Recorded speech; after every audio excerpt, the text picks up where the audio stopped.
मछलियां रहती थी, वहीं एक बूढ़ा बगुला भी रहता था। वो रोज मछलियां पकड़ता, पर अब उम्र बढ़ने की वजह से वो शिकार नहीं कर पाता था। तब उसने एक चाल चली। वो तालाब किनारे उदास बैठकर मछलियों से बोला, मैंने सुना है कुछ दिनों में ये तालाब सूख जाएगा।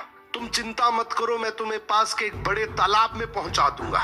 डरी हुई मछलियां उसकी बातों में आ गई। बगुला एक एक मछली को चोंच में उठाकर ले जाता और रास्ते में एक चट्टान पर बैठकर खा जाता। कुछ दिनों में तालाब खाली होने लगा।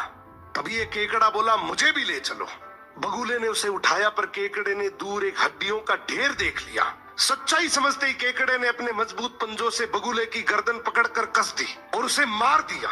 याद रखना, जो दूसरों को धोखा देकर अपना फायदा चाहता है, उसका एक ना एक दिन सच सामने आ ही जाता है, और फिर उसका अंत वही होता है जो उसने दूसरों के लिए सोचा था।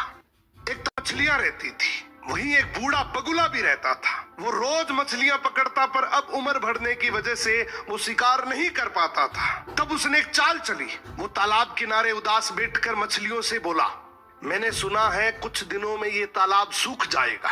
तुम चिंता मत करो, मैं तुम्हें पास के एक बड़े तालाब में पहुंचा दूंगा। डरी हुई मछलियां उसकी बातों में आ गई। बगुला एक एक मछली को चोंच में उठाकर ले जाता और रास्ते में एक चट्टान पर बैठकर खा जाता। कुछ दिनों में तालाब खाली होने लगा। तभी एक केकड़ा बोला, मुझे भी ले चलो।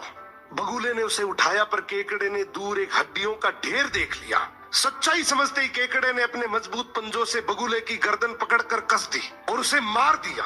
याद रखना, जो दूसरों को धोखा देकर अपना फायदा चाहता है, उसका एक ना एक दिन सच सामने आ ही जाता है, और फिर उसका अंत वही होता है जो उसने दूसरों के लिए सोचा था।